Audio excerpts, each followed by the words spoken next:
여러분 안녕하십니까? 2020년 11월 16일 월요일 새벽 예배를 시작하도록 하겠습니다. 기도하겠습니다. 하나님 감사합니다. 이 아침에도 저희들 불러주시고 주님의 자녀로 살아가게 하심을 감사합니다. 주님께 주신 놀라운 축복과 이 많은 은혜들 주님 앞에 온전히 드리게 하시고 주님을 기쁘시게 하며 주님께 온전한 영광을 들려드릴 수 있도록 도와주시옵소서. 저희들 힘으로 하는 것이 아니요 주님께서 주신 은혜로 주님께서 주신 힘으로 하는 것이오니 주님께서만이 영광을 받아 주옵소서. 감사하며 예수님의 이름으로 기도합니다. 아멘. 네, 오늘 말씀은 다니엘서 2장 1절에서 13절까지입니다. 다니엘서 2장 1절부터 13절까지 우리 자막에 나오는 우리 내용들을 곰곰이 묵상하며 읽어보도록 하겠습니다.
네, 오늘 말씀은 우리 내용이 다니엘에 관한 이야기지만은 그러나 다니엘서지만 다니엘에 관한 내용은 그였고 바로 그때 당시의 왕인 느부갓네살 왕의 꿈입니다. 느부갓네살 왕이 꿈을 꾸고서 그 꿈이 너무나도 이상한 꿈이었기 때문에 마음이 너무나 답답해서 잠을 이루지 못할 정도였다고 합니다. 얼마나 답답했으면 잠을 이루지 못할 정도로 불면증이 걸릴 정도로 그 내용이 참 기이한 내용인데 그것을 술사들과 우리 주술사들 그리고 해몽하는 사람들에게 그렇게 명령을 해서 다 불러 모아갖고 꿈을 먼저 이야기하고 내가 꾼 꿈이 도대체 무슨 꿈인지 그 내용을 먼저 이야기하고 그리고 그 내용을 해석하라 그렇게 한 것이죠. 되게 우리 많은 사람도 그렇죠. 우리 꿈을 알아맞히는 사람은 거의 없지 않습니까? 먼저 꿈을 이야기해봐라. 먼저 꿈을 이야기해보면 내가 그것을 해석하겠다. 되게 뭐 어린아이라도 들어보면은 이것이 좋은 꿈이다, 안 좋은 꿈이다. 우리가 대충 해석할 수 있는 것이죠. 그렇기 때문에 오늘 이 느부갓네살 왕은 참 아주 대단한 왕인 것 같습니다. 도대체 그것을 무슨 꿈인지 먼저 알아맞히는 그 정도가 돼야 제대로 된 실력자라고 할 수 있지 않겠느냐 그렇게 본 것이죠. 그렇기 때문에 모든 사람 불러 모아서 너희들이 내 꿈부터 먼저 맞추고 알아맞히고 그 다음에 해석을 해라. 그렇지 않으면 내가 너희들에게 아주 굉장한 벌을 내리겠다. 이것을 하면은 하는 자에게는 엄청난 상과 명예를 줄 것이요. 그렇지 않으면은 내가 너희들을 몸을 쪼갤 것이고 너희 집을 걸음터리로 만들겠다. 걸음터로 만들겠다는 건 뭡니까? 그 집에 사는 모든 집안까지도 다 그냥 죽이겠다는 그런 말이죠. 가족들까지도. 네, 그렇게 한 것이 바로 오늘 13절까지의 내용입니다. 근데 점성가들은 그렇습니다. 왕에게 아뢰었다. 아니, 임금님께서 아시고자 하시는 그 일을 임금님께 알려드릴 수 있는 사람은 세상에 아무도 없습니다. 일찍이 그 어떤 위대한 왕이나 통치자도 마술사나 주술가도 점성가들에게도 이와 같은 일을 물어본 적이 없습니다. 정말 이런 일이 정말 없었죠. 그냥 꿈을 이야기하고 꿈에 대해서 해석을 하라고 하는 것은 알겠지. 뭐 어느 정도 할 수 있겠지만은 그것이 꿈부터 무슨 꿈을 꾼 것인지 그걸 맞춰보라는 것은 도저히 한 번도 경험해보지 못한 세상을 사는 것이죠. 그래서 이 11절에 보니까 임금님께서 물으신 것은 너무 어려워서 육체를 가진 사람과 함께 살지 않는 신들이라면 몰라도 그렇게 했습니다. 육체를 가진 사람과 함께 살 신이 있지 않으면은 할 수 없는 것이죠. 그런데 하나님께서는 준비해 놓은 사람도 있었죠. 누굽니까? 예, 바로 다니엘과 세 친구들. 다니엘, 특별히 다니엘에게 그렇게 은총을 주셨죠. 그렇기 때문에 이 준비해 놓으셨죠. 그런데 오늘 이 첫 번째 1절에 봅시다. 2장 1절에 보니까 느부갓네살은 왕위에 오른 지 2년이 되는 해에 이 꿈을 꿨다고 했습니다. 그런데 다니엘과 세 친구들은 언제 끌려왔죠? 네, 바로 BC 605년으로 여호와김 왕과 함께 같이 끌려온 것으로 알고 있습니다. 그런데 거기서 바로 그 갈대아 사람들의 바빌론의 언어와 문학을 배우게 해서 거기에 대해서 학문에 대해서 가르치게 하고 거기에 대해서 언어에 대해서 특별히 언어 훈련 같은 경우는 우리가 글쎄요 저는 뭐 한 30년이 가까운데도 영어에 대해서 아직 자신이 없는데 3년 하긴 어린아이들 학생들은 학교에 가서 배우면 3년이면은 어느 정도 하더라고요. 바로 그것 같이 바로 다니엘과 세 친구도 3년이면 충분히 언어에 자신감이 붙지 않을까 그렇게 생각을 한 거죠. 3년 동안 그렇게 모든 다른 학문과 함께 그렇게 배운 것이죠. 그런데 그 다니엘은 그 배울 때 어떻게 했습니까? 진미 여러 가지 왕으로부터 내려오는 진미도 같이 먹었다 그러죠.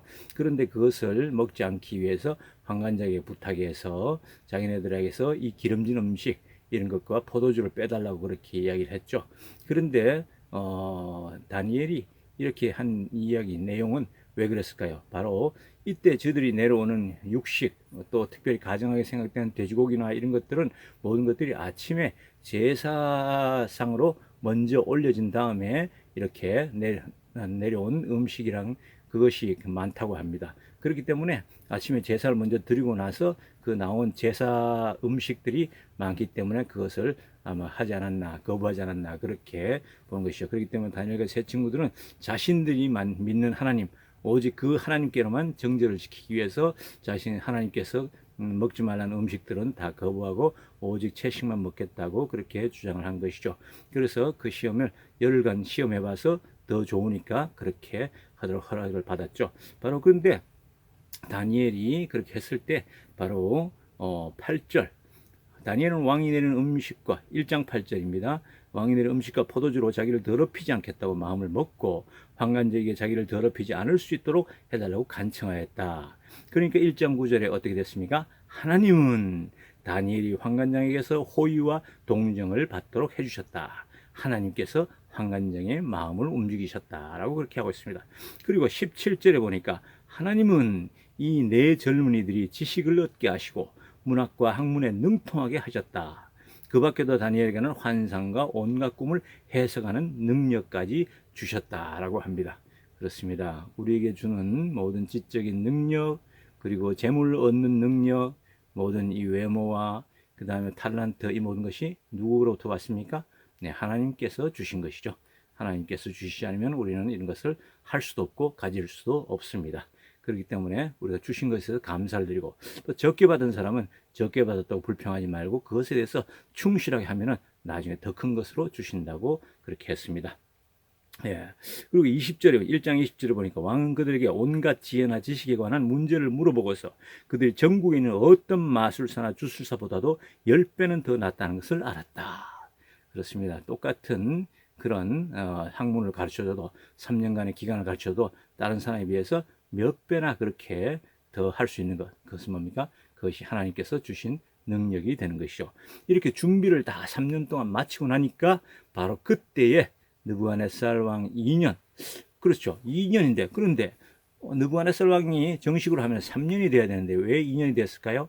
네, 605년은 사실 아버지 나보폴라살이 정식 왕이고 자신은 바로 605년에 사령관으로서, 군대 사령관으로서 지휘를 하고 있었죠. 그래서 바로 그 애국과 아수르와의 그 전쟁에서 그때 이기고 나서 이제 정식으로 하나님께 아버지로부터 정식 왕권을 이제 604년, BC 604년에 정식 왕이 되는 것이죠. 그때부터 이제 정식 왕이 이제 2년 되면은 바로 602년이 되는 것이죠. 예, 그렇기 때문에 다니엘이 끌려온 지로부터는 3년이 되는 것이죠. 3년 바로 모든 문학과 학문에 그것을 다 마치는 그 시간하고 딱 맞게 되는 것입니다. 마칠 때쯤 하나님께서는 딱 이것을 다니엘과 세 친구들을 높이기 위한 그 계획대로 이제 그 모든 것을 계획대로 이제 이루어 나가는 것이죠. 그때에 이제 느부갓네살 왕이 꿈을 꾸게 되고 그 꿈을 말하고 그다음에 해석까지 할 수 있는 능력을 바로 하나님과 같이 동행하고 있는 다니엘과 세 친구들, 특별히 다니엘에게 이렇게 기회를 주신 것이죠. 그렇습니다. 지금 우리에게 여러 가지 오는 여러 가지 환란들, 이런 어려움들, 이것은 바로 기회가 되는 것입니다. 어떤 기회입니까? 다니엘과 세 친구들이 끌려와서도 자기들이 하나님 앞에서 몸과 마음을 더럽히지 않기 위해서 끝까지 음식으로부터 모든 정신적인 면에서 책임을 지고서 지켜나갔듯이 우리들도 지금 이렇게 어려운 때에 우리의 마음과 정신과 혼을 온전히 하나님 앞에 지켜나갈 때 하나님께서는 더 큰 것으로서 우리를 높여주시고 우리를 지켜주시고 인도해 주실 것입니다. 여러분도 꼭 이 믿음으로서 승리하길 되기를 바랍니다. 말씀으로 승리하게 되길 원합니다. 이렇게 기회가 어려울 때 여러분들 교회 안 나가는 것이 아이고 찬스다, 정말 잘됐다 라고 그렇게 해서 예배를 게을리하고 또 하나님을 멀리하게 되는 그런 기회를 삼지 마시고 이럴 때일수록 더더욱 하나님 앞에 매달리고 가까이 갈 수 있는 기회를 잡기를 원합니다. 기도하겠습니다. 하나님 감사합니다. 오늘 다니엘서를 통하여서 주시는 말씀, 어려울 때 하나님 앞에 더 가까이 가게 하시고 더 매달리게 하시고 주님을 더 찬양하는 저희들 되게 하시옵소서. 그럴 때 주님은 저희를 높여주시며 저희들을 다시 한번 놀라운 계기로 하나님의 사람으로 만들어 주실 줄 믿습니다. 그리고 영원한 처소일까지 끝까지 인내하며 견디는 자에게 하나님께서 놀라운 상급을 허락하신 주님 약속의 말씀 따라 저희들에게 주신 줄 압니다. 주님 승리케 하여 주옵소서. 감사하고 예수님의 이름으로 기도합니다. 아멘. 하늘에 계신 우리 아버지여, 이름이 거룩히 여김을 받으시오며 나라의 마옵시며 뜻이 하늘에서 이룬 것 같이 땅에서도 이루어지이다. 오늘날 우리에게 일용할 양식을 주옵시고 우리가 우리에게 죄 지은 자를 사하여 준 것 같이 우리 죄를 사하여 주옵시고 우리를 시험에 들게 하지 마옵시고 다만 악에서 구하옵소서. 내게 나라와 권세와 영광이 아버지께 영원히 있사옵나이다. 아멘. 네, 여러분 어렵지만 믿음으로 승리하십시오. 말씀으로 승리하십시오.